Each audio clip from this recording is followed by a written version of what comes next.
ਸਤਿ ਸ਼੍ਰੀ ਅਕਾਲ। ਚੜ੍ਹਦੀ ਕਲਾ ਟਾਈਮ ਟੀਵੀ ਨਿਊਜ਼ ਦੇਖ ਰਹੇ ਦੇਸ਼ ਵਿਦੇਸ਼ ਦੇ ਦਰਸ਼ਕਾਂ ਦਾ ਸਵਾਗਤ ਹੈ। ਪ੍ਰੋਗਰਾਮ ਪੰਜਾਬ ਹਰਿਆਣਾ ਗੱਲ ਵਿੱਚ ਮੈਂ ਅਨਿਲ ਕਮਲ ਰੋਜ਼ਾਨਾ ਤੇਰਾ ਮੇਰੇ ਨਾਲ सतीश कुमार सीकरी। सब तो पहला स्वागत करते हैं, फिर बढ़ते हैं चर्चा वास्ते जी। राम राम। राम राम नीलकमल जी। और सुनाओ की हाल चाल? नीलकमल जी हाल चाल बहुत बढ़िया है। और आपकी जो हंसी है उसका मैं पहले ही जवाब दे देता हूँ। बिल्कुल, आज मैं क्या गुलाबी गुलाबी ये बन के आए थे। मैं उसका जवाब दूंगा। भाई देखो, पंजाब हरियाणा गेल गेल सो में हमने बड़ा प्यार मिलने लग रहा हमारे दर्शकों से, और ये उस प्यार का ही एक रंग है कि हमने आज पगड़ी जो है वो गुलाबी डाल ली। बिल्कुल बिल्कुल, क्योंकि पिछले दिनों मैं करनाल में गया हुआ था, और करनाल में एक हमारे फॉलोवर कह लो, दर्शक कह लो, और वो हर रोज शो देखते हैं। कहने लगे भाई साहब एक रिक्वेस्ट है, आप जो है ना पगड़ी का बीच बीच में कलर चेंज कर लिया करो। अक्सर हम जो है सफेद पगड़ी बांधते हैं, हरियाणा में सफेद पगड़ी बांधी जाती है, और हमारी जो कोशिश है वो है ये है कि हमारी जो संस्कृति है उसका जो है युवाओं में प्रचलन बढ़े। हर एक युवा जब ये कहता है कि हमें अच्छा लगता है आप कलर चेंज कर लो, तो हमने जो है कलर चेंज कर लिया। आज 3-4 कलर की और पगड़ियां बीच बीच में उसको बंद करेंगे नीलकमल जी। ये तो आपकी पगड़ी का दर्शकों के ਜਿਹੜੇ ਸੁਝਾਅ ਹੈ ਉਹ ਮੰਨਣੇ ਵੀ ਜ਼ਰੂਰੀ, क्योंकि हम ये बात कहते हैं कि दर्शकों आप हमें सुझाव दिया करो, और आपके सुझाव हमारे लिए मोस्ट वैल्यूबल हैं। उनको हम जो है अनुसरण भी करते हैं। अब बात नीलकमल जी करते हैं सामाजिक मुद्दों की। 21वीं सदी में जो है आज हम गए हुए हैं दुनिया, और ज्ञान और विज्ञान का युग है। विज्ञान के अकॉर्डिंग जो है सारे काम होते हैं, तर्क दिए जाते हैं, स्कूलों में बच्चों को समझाया जाता है कि जादू क्या होता है, जादू टोना क्या होता है, और विज्ञान क्या होती है। बहुत सारे जो बाबे और महात्मा हैं, जो ढोंगी हैं बाबे के बेस में, वो करते क्या है कि किसी न किसी तरीके से वो ऐसे जादू टोना करके दिखावा कि सामने वाले को बहका लें। जैसे कई बार हम जागरणों में, जगराते में भी देखा है कि जो है आग जल गई। जब वो केमिकल जो है ऑक्सीजन के संपर्क में आता है तो ऑटोमेटिक उसमें आग जल जाती है। इस तरह की बात हमें साइंस समझाती है कि वो ये केमिकल है और ये ऑक्सीजन के संपर्क में आने से आग जल जाती है। वहां जो है जो रूढ़िवादी विचारधारा है वो कहीं ना कहीं खत्म हो जाती है।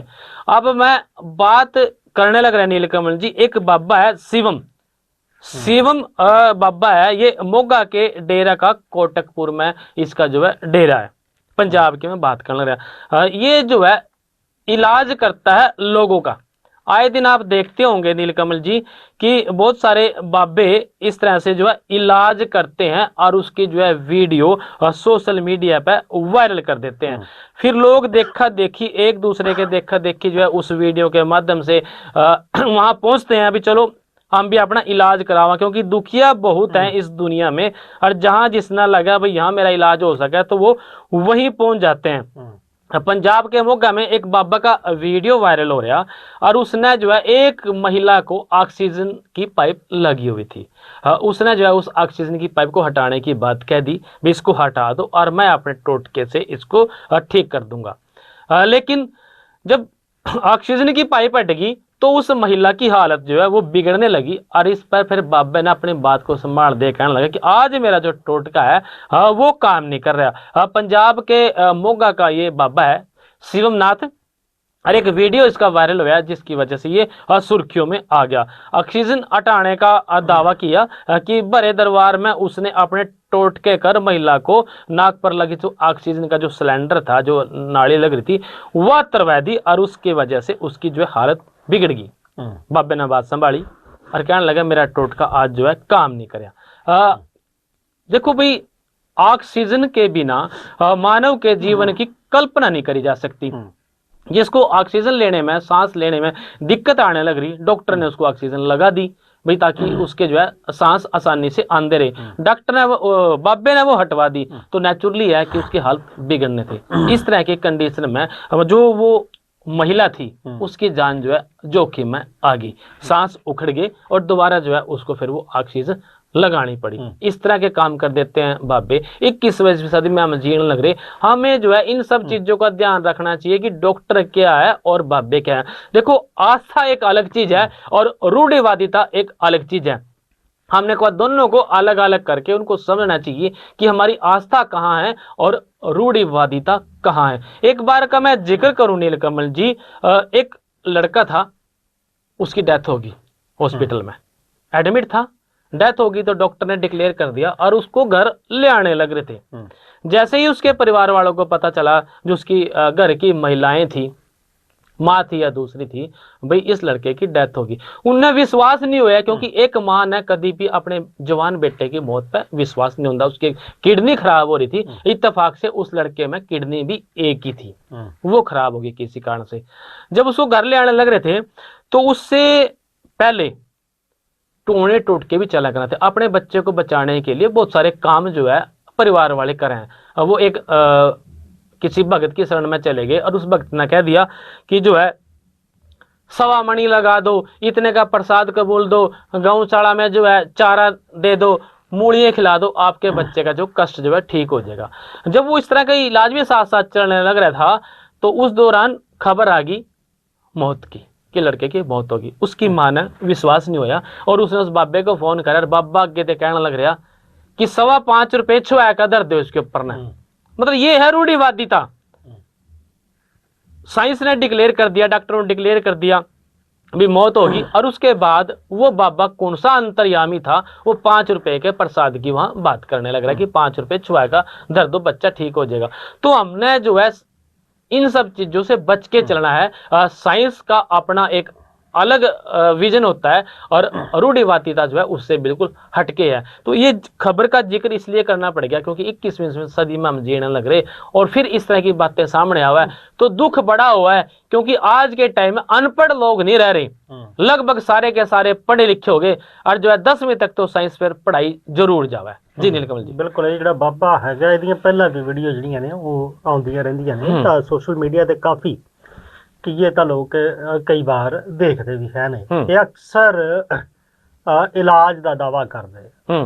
ਹਾਲਾਂਕਿ ਜਿਹੜੀ ਇਹ ਮਹਿਲਾ ਪਹੁੰਚੀ ਹੋਈ ਸੀ ਇਹ ਬਿਮਾਰ ਸੀਗੀ, ਇਸ ਨੂੰ ਆਕਸੀਜਨ ਦੀ ਸਿਲੰਡਰ ਲੱਗਿਆ ਹੋਇਆ ਸੀ ਨਾਲ ਤੇ ਉਹ ਲੈ ਕੇ ਜ਼ਰੂਰ ਉੱਥੇ ਪਹੁੰਚੀ ਸੀ। ਕਿਉਂਕਿ ਜੀ ਕਈ ਵਾਰ ਕੀ ਹੁੰਦਾ, ਬੰਦਾ ਸੋਚਦਾ ਕਿ ਦਵਾਈ ਦੇ ਨਾਲ ਨਾਲ ਜੇ ਦੁਆ ਦੇ ਵਿੱਚ ਵੀ ਕੰਮ ਚੱਲ ਜੇ ਤਾਂ ਉਹ ਵੀ ਠੀਕ ਹੈ। दुआ वाला जिक्र भी कराया मैंने बात में। ਬਿਲਕੁਲ। ਇਹਦੇ ਵਿੱਚੋਂ ਜਦੋਂ ਆਕਸੀਜਨ ਕੱਢ ਦਿੱਤੀ, ਤੁਸੀਂ ਉਹ ਵੀ ਜ਼ਿਕਰ ਕੀਤਾ, ਫਿਰ ਸਾਹ ਉਖੜਨੇ ਸ਼ੁਰੂ ਹੋ ਗਏ।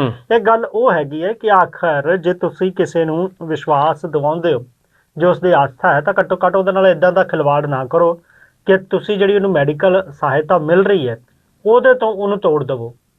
ਜੇ ਸਮਾਂ ਰਹਿੰਦਾ ਕੋਈ ਹੋਰ ਦਿੱਕਤ ਹੋ ਜਾਂਦੀ ਤਾਂ ਫਿਰ ਕੀ ਬਾਬੇ ਜਿਹੜੇ ਨੇ ਕਿ ਇਦਾਂ ਕਰ ਦਿੰਦੇ, ਉਹਨੂੰ ਜਿਉਂਦਾ ਕਰ ਦਿੰਦੇ। ਕਿਉਂਕਿ ਜੇ ਸ਼ਕਤੀਆਂ ਦੀ ਗੱਲ ਕਰਦੇ ਤਾਂ ਉਹ ਸ਼ਕਤੀਆਂ ਹੈ ਕਿੱਥੇ ਨੇ ਫਿਰ। ਤੇ ਜਿਹੜੀਆਂ ਚੀਜ਼ਾਂ ਹੈਗੀਆਂ ਨੇ ਜ਼ਰੂਰ ਜੇ ਤੁਹਾਡੇ ਵਿਸ਼ਵਾਸ ਹੈ, ਆਸਥਾ ਹੈਗੀ ਹੈ, ਉਹ ਜ਼ਰੂਰ ਰੱਖੋ, ਪਰ ਉਹਦੇ ਨਾਲ ਨਾਲ ਜੋ ਮੈਡੀਕਲ ਸਾਇੰਸ ਜੋ ਕਹਿੰਦੀ ਹੈ ਉਹ ਜ਼ਰੂਰ ਕਰਨਾ ਚਾਹੀਦਾ ਹੈ ਤੇ ਇਸ ਤਰ੍ਹਾਂ ਦੇ ਚੱਕਰਾਂ ਦੇ ਵਿੱਚ ਨਹੀਂ ਪੈਣਾ ਚਾਹੀਦਾ। ਹਾਂ ਜ਼ਰੂਰ ਇਹ ਜ਼ਰੂਰ ਕਹਿੰਦੇ ਨੇ ਕਿ ਤੁਸੀਂ ਜੇ ਦਵਾਈ ਲੈਂਦੇ ਹੋ ਨਾਲ ਦੁਆ ਜ਼ਰੂਰ ਕਰੋ। ਜੇਕਰ ਕੋਈ ਕ੍ਰਿਟੀਕਲ ਕੰਡੀਸ਼ਨ ਹੈਗੀ ਹੈ ਤਾਂ ਰੱਬ ਜ਼ਰੂਰ ਸੁਣਦਾ। ਕਈ ਵਾਰ ਚਮਤਕਾਰ ਹੁੰਦੇ ਵੇਖੇ ਨੇ, ਪਰ ਇਹ ਨਹੀਂ ਕਿ ਤੁਸੀਂ ਬਿਲਕੁਲ ਅੰਨੀ ਵਿਸ਼ਵਾਸ ਤੁਸੀਂ ਜਿਹੜਾ ਹੈਗਾ ਉਹ ਕਰ ਲਵੋ। ਇਹ ਗੱਲ ਉਸ ਚੀਜ਼ ਦੀ ਸੀ। ਤੇ ਸਤੀਸ਼ ਜੀ ਆਪਾਂ ਜੇ ਰਾਜਨੀਤੀ ਵੱਲ ਆਈਏ ਤਾਂ ਬੜਾ ਜਿਹੜਾ ਜ਼ਿਕਰ ਹੈ ਉਸ ਚੀਜ਼ ਦਾ ਹੁੰਦਾ ਵੋਟਾਂ ਨੂੰ ਲੈ ਕੇ, ਕਿਉਂਕਿ ਅੱਜ ਬਿਹਾਰ ਦੇ ਵਿੱਚ ਜਿਹੜੀ ਹੈਗੀ ਆ ਉਹ ਵੋਟਿੰਗ ਵੀ ਹੋ ਰਹੀ ਹੈ। ਤਾਂ ਉਸ ਤੋਂ ਪਹਿਲਾਂ ਇੱਕ ਦੁਖਦ ਖਬਰ ਦਾ ਜੇ ਮੈਂ ਜ਼ਿਕਰ ਕਰਾਂ ਤਾਂ ਹਰਿਆਣਾ ਦੇ ਵਿੱਚ ਜਿਹੜੇ ਹੈਗਾ ਇੱਕ ਰੋਡਵੇਜ਼ ਦੀ ਬੱਸ ਨੇ 6 ਜਿਹੜੀਆਂ ਨੇ ਵਿਦਿਆਰਥਣਾਂ ਉਹਨਾਂ ਨੂੰ ਕੁਚਲ ਦਿੱਤਾ, ਜਿਨ੍ਹਾਂ ਦੀ ਮੌਤ ਹੋ ਗਈ। ਇੱਕ ਦੀ ਤਾਂ ਪੇਟ ਜਿਹੜਾ ਹੈਗਾ ਉਹ ਦੱਸਿਆ ਜਾ ਰਿਹਾ ਕਿ ਉਹ ਵੀ ਖੁੱਲ ਗਿਆ। यमुनानगर की जी हैगी घटना है। बिल्कुल नीलकमल जी, बड़ी ही यह दुखदायी घटना है। बस स्टैंड पे जो है जब यात्री खड़े रहे तो उस दौरान बसें आ जाती हैं। कई बार बसें कम हुए, यात्री ज्यादा हुए तो उस बस में चढ़ने की होड़ लग जाए। और यही इस तरह का एक मामला ये होया हरियाणा रोडवेज की बस ने जो 6 छात्राओं को कुचल दिया और उसमें से एक की जो है मौत होने की बात सामने आई। यमुनानगर बस स्टैंड पर भीड़ में चढ़ने से हड़बड़ी मच गई और इस दौरान जो है ये घटना घट गई। नीलकमल जी, हरियाणा के प्रताप नगर में यूं हादसा होया। पाउंटा साहब की से दिल्ली जो है बस आने लग रही थी या यूं कह लो के जाने लग रही थी। उस दौरान जब वो बस स्टैंड पर रुकी तो बस अभी रुकी ही नहीं थी कि जो यात्री हैं उन्होंने चढ़ना शुरू कर दिया। जिस तक मैंने बताया कि यात्री कोशिश करते हैं चढ़ने की, और जब वो बस जल्दी जल्दी में चढ़ना शुरू करा तो किसी ने जो है बस टर्न लेने लग रही थी, तो उस वक्त धक्का लग गया और वो छात्राएं जो है वो गिर गई और उनमें से एक की मौत होगी। उनको जो है प्राइवेट अस्पताल में भी भर्ती कराया गया, सरकारी अस्पताल में यमुनानगर के भर्ती कराया गया। नीलकमल जी, ये दुखद घटना है। अब मैं इस घटना में जिक्र करूंगा, अक्सर आप याद करना, सोचना कि जब हम रास्ते पे जाते हैं तो स्कूलों के छात्र, कॉलेजों के छात्र जो है लंबी लाइन बनाकर जो है बस स्टैंडों पे और सड़कों पे बस के इंतजार में खड़े रहे। तो जो रोडवेज के कर्मचारी हैं वो क्या करते हैं, बस को या तो आगे रोक लेंगे या फिर थोड़ा पीछे रोक लेंगे। उनका ये होता है कि इनके पास तो पास है और फ्री में ये जाएंगे, बस थारी बढ़ जाएगी और जो है तुम्हारी जो है इनकम में कुछ जुड़ने का नहीं। तो इस चक्कर में वो आगे पीछे बस को रोक लेते हैं और फिर जो है छात्र उन बसों में चढ़ने के लिए दौड़ लगावे, उनके पीछे भागे, और ऐसे जो है कई बार इस तरह से घटनाएं घट जाती है। यहाँ तो ये बात बस स्टैंड की थी, तो ये बहुत बुरी खबर थी, दुख है इस बात का, लेकिन सावधान रहने की भी जरूरत है। भाई हमारे पास रोडवेज में इंस्पेक्टरों की ड्यूटी लगी रही है बस अड्डों पे या फिर इस तरह के स्टॉपेज पे। हाँ, वो अपनी ड्यूटी ठीक तरीके से करे। कोई बस आए उसको अपनी डायरी दिखाएगा, वो रुकवाएं, वहां ज्यादा नहीं तो थोड़े थोड़े करके छात्रों को बिठा दें। भाई 10 एक में बिठा दिए, 10 दूसरे में बिठा दिए, बसें वहां रुकती रहे, आगे पीछे ना रुके। ऐसी में ये घटनाएं जो है कम हो सकती है। नीलकमल जी, यहाँ की घटना भी इसी तरह से जुड़ी हुई है कि बस जो है आके रुकी नहीं और छात्रों ने जो है उसमें चढ़ना शुरू कर दिया। ऐसी जो उसकी डिटेल थी जो मैं पढ़ने लगा था, तो खबर बुरी है जी। बिल्कुल, सवेरे सवेरे जी इस तरह की जो खबर आती है, घरों तो बच्चा जाता है स्कूल के लिए, पर इस तरह के हादसे जड़े ने वो जरूर मापिओ के लिए भी ते होरां दे लिए भी जिहड़ा हैगा वो परेशानी का कारण बन जाते हैं। पर इत्थे जिम्मेवारियां जड़ियां ने वो जरूर तय होनी चाहिए। व्यवस्था इस तरह की होनी चाहिए कि ਜਦੋਂ विद्यार्थी खड़े होण ਤਾਂ ਇਹ ਜਿਹੜੀਆਂ ਨੇ ਬੱਸਾਂ ਉਹ ਸਹੀ ਜਗ੍ਹਾ ਤੇ ਖੜੀਆਂ ਹੋਣ ਜਿੱਥੋਂ ਕਿ ਆਸਾਨੀ ਨਾਲ ਇਹ ਵਿਦਿਆਰਥੀ ਵੀ ਚੜ ਸਕਣ। ਜ਼ਿਕਰ ਮੈਂ ਪਹਿਲਾਂ ਕੀਤਾ ਸੀ ਰਾਜਨੀਤੀ ਦਾ। ਰਾਹੁਲ ਗਾਂਧੀ ਸਮੇਂ-ਸਮੇਂ ਦੇ ਉੱਤੇ ਇਲੈਕਸ਼ਨ ਕਮਿਸ਼ਨ ਦੇ ਉੱਤੇ ਵੋਟ ਨੂੰ ਲੈ ਕੇ ਜਿਹੜਾ ਹੈ ਉਹ ਸਵਾਲ ਚੁੱਕਦੇ ਰਹੇ ਨੇ। ਕੱਲ ਵੀ ਜਦੋਂ ਉਹਨਾਂ ਨੇ ਕਾਂਗਰਸ ਦੇ ਮੁਖਿਆਲੇ ਦੇ ਵਿੱਚ ਪ੍ਰੈਸ ਕਾਨਫਰੰਸ ਕੀਤੀ ਹੈ ਤਾਂ ਵੋਟਰ ਲਿਸਟ ਦਾ ਜ਼ਿਕਰ ਉਹਨਾਂ ਨੇ ਹਰਿਆਣੇ ਦਾ ਕੀਤਾ, ਹਰਿਆਣੇ ਦੀ ਸਰਕਾਰ ਦਾ ਕੀਤਾ। ਉਹਦੇ ਵਿੱਚ ਇੱਕ ਬ੍ਰਾਜ਼ੀਲੀਅਨ ਲੇਡੀ ਦਾ ਜ਼ਿਕਰ ਕੀਤਾ ਹੈ ਕਿ ਉਸ ਨੇ 22 ਵਾਰ ਵੋਟ ਕੀਤਾ ਹੈ ਵੱਖ-ਵੱਖ ਥਾਵਾਂ ਦੇ ਉੱਤੇ। ਉਸ ਦੀ ਫੋਟੋ ਲੱਗੀ ਹੋਈ ਹੈ, ਕਈ ਜਗ੍ਹਾ ਉਸ ਦੇ ਵੋਟ ਨੇ। ਤਾਂ ਇਹਦੇ ਨਾਲ ਉਹਨਾਂ ਨੇ ਹਰਿਆਣਾ 'ਚ ਸਿੱਧੇ ਤੌਰ ਦੇ ਉੱਤੇ ਕਹੀਏ ਤਾਂ ਸਰਕਾਰ ਦੇ ਉੱਤੇ ਵੀ ਜਿਹੜੇ ਨੇ ਸਵਾਲ ਖੜੇ ਕੀਤੇ ਨੇ। ਤਾਂ ਕਿਵੇਂ ਹੁਣ ਸਤੀਸ਼ ਜੀ ਦੇਖਦੇ ਹੋ, ਕਿਉਂਕਿ ਲਗਾਤਾਰ ਜਿਹੜੀ ਹੈਗੀ ਆ ਉਹ ਇਲੈਕਸ਼ਨ ਕਮਿਸ਼ਨ ਤੇ ਇਹਨਾਂ ਚੀਜ਼ਾਂ ਦੇ ਉੱਤੇ ਸਵਾਲ ਰਾਹੁਲ गांधी ਵੱਲੋਂ खड़े किए जा रहे हैं। बिल्कुल नीलकमल जी, ब्राजील मॉडल की जो आपने बात करी, कल उन्होंने पीसी करके इस बात का जिक्र कराया और ये बात बताई जो आप बता रहे हो कि 22 जगह पे उनकी फोटो के नाम से फोटो लगी हुई पे वोट बनी हुई है। भी वो वोट किसने डाली, कैसे डाली, इस बात पर सवाल खड़े कर दिए। भी एक ही आदमी की फोटो पे इतने वोट कैसे डल गए या बन गए। दूसरा, उन्होंने जो 0 मकान नंबर की बात थी उसका भी जिक्र कराया। भाई बहुत सारे लोग ऐसे हैं जिनका कोई मकान नंबर है नहीं, उसको 0 कह के और वहां पे वोटें बना दी। जिक्र इस बात का भी कराया कि एक मकान में बहुत सारी वोटें हैं, कहीं 500 वोट हैं और कहीं 10 से ज्यादा वोट हैं। हालांकि एक नियम का भी जिक्र कराया। अभी नियम ये बात कहता है कि जहां 10 से ज्यादा वोट हो किसी मकान पे परिवार में, तो वहां जाके उसको चेक किया जाए कि वास्तविकता है क्या। लेकिन आरोप लगाया भाई यहाँ जो है इस तरह से चेक वो नहीं किया गया। अब जो ब्राजील मॉडल की आपने बात करी, दावा कराया कि ये कोई सीमा या कोई कई नामों से जो उनकी वोट बनी हुई है, तो इस बात को लेकर जो है नीलकमल जी बड़ी चर्चा चल रही कल की। 22 बार वोट डालने की बात है और हरियाणा में जो है बीजेपी जीती हुई थी, उस बात को लेकर उन्होंने अपने सवाल खड़े कर दिए सरकार पे। सीधा सीधा ये कह दिया कि कल हुड्डा साहब ने भी एक पीसी करी थी, वोट चोरी की बात कर दी कि सरकार जो है चोरी हुई है। सीधा सीधा ये कह दिया सरकार जो है उन्होंने चोरी कर ली, मतलब जो वोटें हैं वो इस तरीके से भुगताई गई हैं कि उसमें प्रॉक्सी वोटें थी। सवाल एक और है नीलकमल जी, कभी इल्जाम आ जाता है ईवीएम पे, अब बात आ गई प्रॉक्सी वोट की, तो क्या ईवीएम ठीक है? अगर वोट प्रॉक्सी डल रही है, भाई ईवीएम एक मशीन है, उसने जिस तरह से ऑपरेट कर लिया, वोट डाल दी, वो उसमें जुड़ गई, तो वो प्रॉक्सी वोट डली तो वो जुड़ेगी। तो भाई तो फिर ईवीएम पे भी तो पहले सवाल उठते रहे हैं, बात ये भी है सोचने की। अब बात आ जाती है प्रॉक्सी वोटों की, तो इसमें नीलकमल जी बहुत सारे सवाल उन्होंने कल खड़े करे कि पूरी गठड़ी लेकर वो वहां पे पहुंचे थे, और उसमें लगभग जो है 25 लाख वोट चोरी होने की जो है उन्होंने बात करी। नीलकमल जी सच्चाई क्या है? इस बात का भी जो है अब तैयारियां शुरू होगी। जो राहुल गांधी जिसने एटम बम की बात करा था, अब उससे निपटने के लिए जो है सरकार ने अपनी तैयारियां शुरू कर दी, रणनीति जो बनाई जाने लग रही। और दूसरी तरफ कांग्रेस जो है वो सड़कों पर आने की बात कहने लग रही।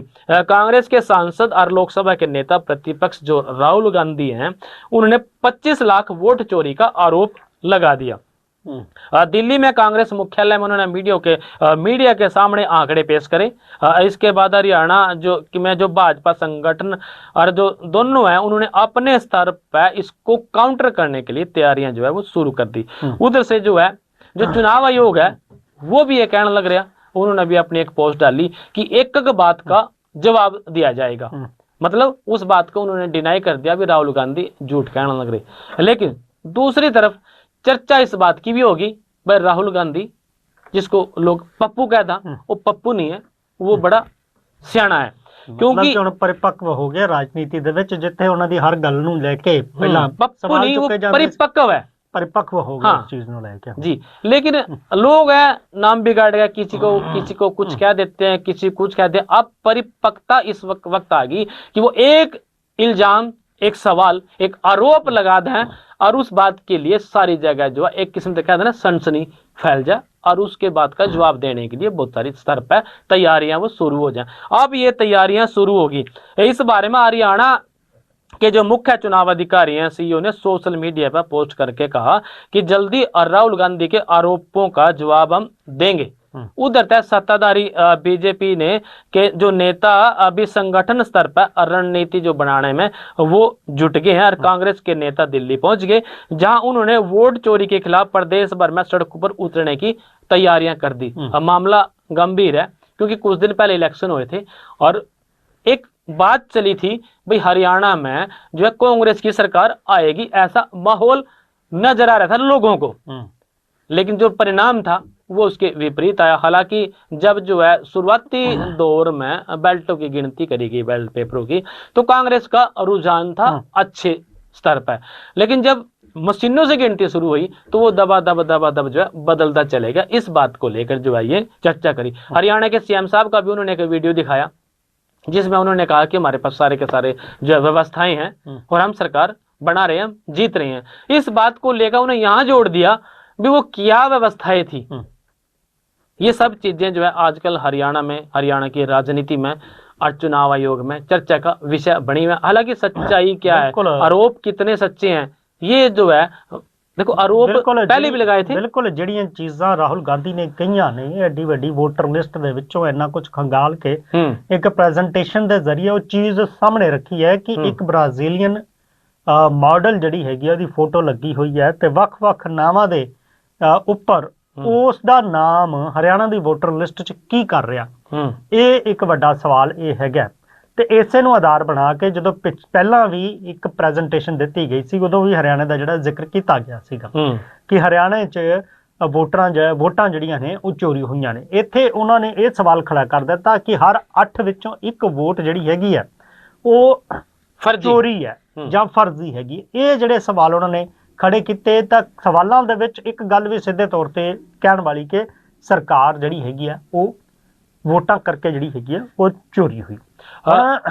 ਜਵਾਬ ਦੇਣਾ ਇਲੈਕਸ਼ਨ ਕਮਿਸ਼ਨ ਦਾ ਵੀ ਬਣਦਾ ਕਿ ਆਖਰ ਇੱਥੇ ਇਸ ਤਰ੍ਹਾਂ ਕਿਉਂ ਹੋਇਆ, ਜਾਂ ਇਹਦੇ ਵਿੱਚ ਕਿੰਨੀ ਕੁ ਸੱਚਾਈ ਹੈ, ਜਿਹੜੀ ਕਾਂਗਰਸ ਗੱਲ ਕਹਿ ਰਹੀ ਹੈ ਉਹ ਠੀਕ ਹੈ, ਜਾਂ ਫਿਰ ਇਹ ਬਿਲਕੁਲ ਰਾਹੁਲ ਗਾਂਧੀ ਜਿਹੜੇ ਹੈਗੇ ਨੇ ਉਹ ਗਲਤ ਕਹਿ ਰਹੇ ਨੇ। ਗੱਲ ਇਸ ਕਰਕੇ ਵੀ ਉਹਨਾਂ ਦੀ ਕਰਨ ਦੀ ਇਹ ਬਣ ਰਹੀ ਹੈ ਕਿ ਰਾਹੁਲ ਗਾਂਧੀ ਇਹ ਕਹਿ ਰਹੇ ਨੇ ਕਿ ਹੋਣਾ ਬਿਹਾਰ ਦੇ ਵਿੱਚ ਵੀ ਇਸੇ ਤਰ੍ਹਾਂ ਦਾ ਹੀ ਹੈ, ਕਿਉਂਕਿ ਬਿਹਾਰ ਦੇ ਵਿੱਚ 2 ਪੜਾਵਾਂ ਦੇ ਵਿੱਚ VOTING ਹੋਣੀ ਹੈ। ਅੱਜ ਜਿਹੜੀ ਹੈਗੀ ਪਹਿਲੇ ਚਰਨ ਦੀ VOTING ਹੋ ਰਹੀ ਹੈ। ਤਾਂ ਇਹ ਬਹੁਤ ਅਹਿਮ ਸਵਾਲ ਹੈਗੇ ਨੇ ਕਿ ਆਖਰ ਜਿਹੜਾ ਇਲੈਕਸ਼ਨ ਹੈਗਾ ਉਹ ਬਿਲਕੁਲ ਫੇਅਰ ਹੋਵੇ ਤੇ ਵੋਟ ਜਿਹੜੀ ਹੈਗੀ ਉਹ ਸਹੀ ਪਵੇ, ਫਰਜ਼ੀ ਵੋਟ ਨਾ ਪਵੇ। ਤਾਂ ਇਸ ਨੂੰ ਲੈ ਕੇ ਜ਼ਰੂਰ ਸਵਾਲ गंभीर ने। हरियाणा में तो नीलकमल जी जो नेता प्रतिपक्ष हैं भूपेंद्र सिंह हुड्डा, उन्होंने तो पीसी भी करी इस मुद्दे को लेकर। बिल्कुल प्रेस कॉन्फ्रेंस वहां से पहले प्रेस कॉन्फ्रेंस दिल्ली में हुई और राहुल गांधी की, उसके बाद उन्होंने यहाँ पे हरियाणा में पीसी की। और जो पूर्व के मुख्यमंत्री नेता प्रतिपक्ष भूपेंद्र सिंह हुड्डा है, उन्होंने हरियाणा में वोट चोरी के खुलासे पे अपनी जो है प्रतिक्रिया दी। उन्होंने कांग्रेस प्रदेश अध्यक्ष राव नरेंद्र सिंह, सह प्रभारी जितेंद्र बघेल और प्रदेश अध्यक्ष जो है चौधरी उदयबान के साथ प्रेस कॉन्फ्रेंस करते हुए चुनाव आयोग से जवाब मांगा। पूर्व के प्रदेश अध्यक्ष चौधरी उदयबान अब तो जो है बात जो है चेंज हो गए थे और वो जो है उस पे नेता प्रतिपक्ष भूपेंद्र सिंह हुड्डा जो दूसरे थे उन सब ने मिलकर जो कॉन्फ्रेंस करी। हुड्डा ने कहा अभी आयोग का हमारे जो नेता है राहुल गांधी भी उनको सवालों का जवाब देना चाहिए, जिस तरह की बात आप कह रहे भी जवाब देना चाहिए, वो भी इसी बात का जवाब मांगने लग रहे भी ऐसा क्या हुआ। वोट चोरी का भंडाफोड़ शब्द उन्होंने यूज करा भी जो भंडाफोड़ किया गया है, उन्होंने जो गंभीर आरोप लगाए हैं इसमें आयोग की निष्पक्षता पर सवाल उठते हैं और ऐसे में जो है अब उनको लाजमी रूप से सारी बातों का जवाब देना चाहिए। सिर्फ हरियाणा का ही नहीं बल्कि पूरे देश के लोकतंत्र पे का ये सवाल है। इस बात की उन्होंने पीसी करी। चुनाव आयोग को अपना जो है निष्पक्ष इसमें जवाब देना चाहिए। तो नीलकमल जी बात इस बात की अभी इलेक्शन बैलेट पेपर से कराए जाने की मांग भी उन्होंने करी। इस बार बैलेट पेपर के की जो काउंटिंग में कांग्रेस की, जिस तरह मैंने बताया था भी 73 सीटों पर लीड करने लग रही थी, लेकिन जैसे ही ईवीएम की गिनती आई तब जो है कांग्रेस पिछड़ती चलेगी, जबकि पहले जो है 5 चुनावों के नतीजे बताते हुए ऐसा भी कभी होया नहीं।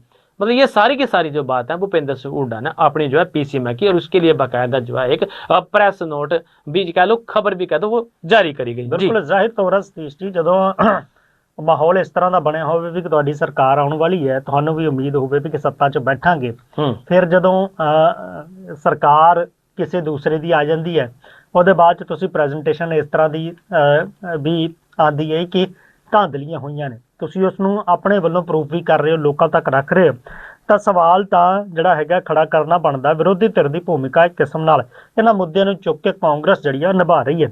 ਇਹਦੇ ਨਾਲ ਨਾਲ ਜਿਹੜੇ ਰਾਹੁਲ ਗਾਂਧੀ ਨੇ ਸਵਾਲ ਚੁੱਕੇ ਨੇ ਹਰਿਆਣਾ 'ਚ, ਤੇ ਹਰਿਆਣਾ ਦੀ ਰਾਜਨੀਤੀ ਇਹਦੇ ਤੇ ਵੀ ਗਰਮ ਹੈਗੀ ਹੈ। ਇਨੈਲੋ ਦੇ ਜਿਹੜੇ ਨੇ ਅਭੈ ਸਿੰਘ ਚੌਟਾਲਾ, ਉਹਨਾਂ ਨੇ ਜ਼ਰੂਰ ਸਵਾਲ ਜਿਹੜੇ ਖੜੇ ਕੀਤੇ। ਇਹਨਾਂ ਨੇ ਕਿ ਉਹਨਾਂ ਕਹਿਤਾ ਕਿ ਜੇ ਵੋਟ ਚੋਰੀ ਹੋਇਆ ਤੇ ਕਿੰਨੇ ਕਰਨਾ ਸਿਖਾਇਆ, ਕੀ ਪਹਿਲਾਂ ਇਸ ਖੇਡ 'ਚ ਕਾਂਗਰਸ ਨੇ ਸ਼ੁਰੂਆਤ ਕੀਤੀ ਸੀ, ਬੀਜੇਪੀ ਉਹਨੂੰ ਅੱਗੇ ਵਧਾ ਰਹੀ ਹੈ। ਅਭੈ ਚੌਟਾਲਾ ਵੀ ਲਗਾਤਾਰ ਸਵਾਲ ਖੜੇ ਕਰ ਰਹੇ ਨੇ ਕਿ ਜਿੱਥੇ ਫਿਰ ਕਾਂਗਰਸ ਦੀ ਸਰਕਾਰ ਬਣੀ ਹੈ, ਜਿੱਥੇ ਤੇਲੰਗਾਨਾ, ਹਿਮਾਚਲ, ਕਰਨਾਟਕ ਦੇ ਵਿੱਚ ਜਿੱਥੇ ਵੋਟ ਹੋਏ ਨੇ, ਕਿ ਵੋਟ ਚੋਰੀ ਦਾ ਜ਼ਿਕਰ ਉੱਥੇ ਕਿਉਂ ਨਹੀਂ ਕੀਤਾ ਗਿਆ, ਕਿ ਉੱਥੇ ਵੋਟ ਚੋਰੀ ਨਹੀਂ ਹੋਏ ਉਹਨਾਂ ਸੂਬਿਆਂ ਦੇ ਵਿੱਚ। ਤੇ ਹਰ ਚੀਜ਼ ਦੇ ਆਪਣੇ ਆਪਣੇ ਜਿਹੜੇ ਨੇ ਉਹ ਤਰਕ ਨੇ।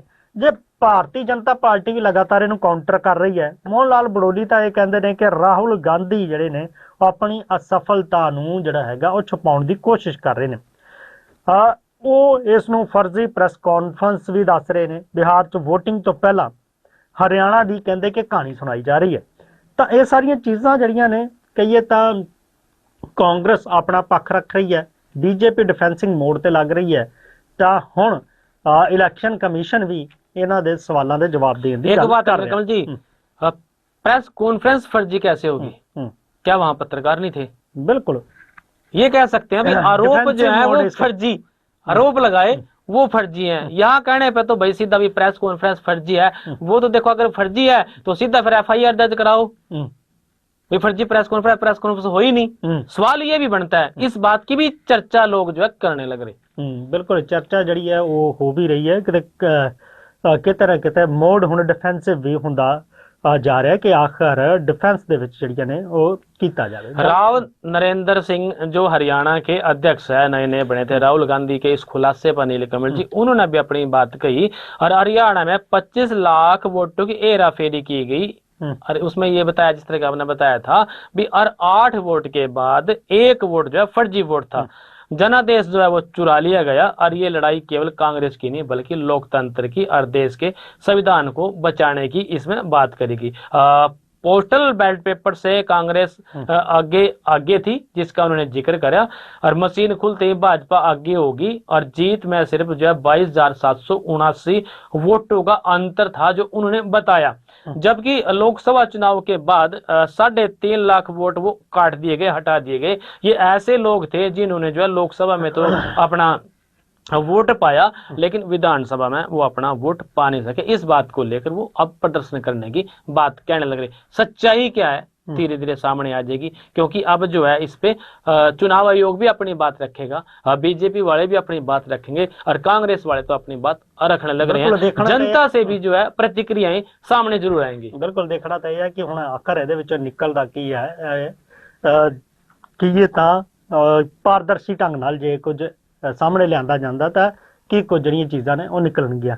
ਫਿਲਹਾਲ ਜਿਹੜਾ ਸਮਾਂ ਹੈਗਾ ਉਹ ਇਜਾਜ਼ਤ ਨਹੀਂ ਦੇ ਰਿਹਾ ਅੱਗੇ ਵਧਣ ਦਾ, ਪਰ ਜਾਂਦੇ ਜਾਂਦੇ ਇੱਕ ਗੱਲ ਜ਼ਰੂਰ ਕਵਾਂਗੇ ਕਿ ਸੋਸ਼ਲ ਮੀਡੀਆ ਤੇ ਬਹੁਤ ਸਾਰੀਆਂ ਚੀਜ਼ਾਂ ਅੱਜ ਕੱਲ ਦੇਖੀਆਂ ਜਾਂਦੀਆਂ ਨੇ। ਕਈ ਵਾਰ ਤਾਂ ਆਫਰ ਲੱਗ ਜਾਂਦੇ ਨੇ ਕਿ ਤੁਹਾਨੂੰ ਚੀਜ਼ਾਂ ਜਿਹੜੀਆਂ ਬਹੁਤ ਸਸਤੀਆਂ ਮਿਲਣਗੀਆਂ।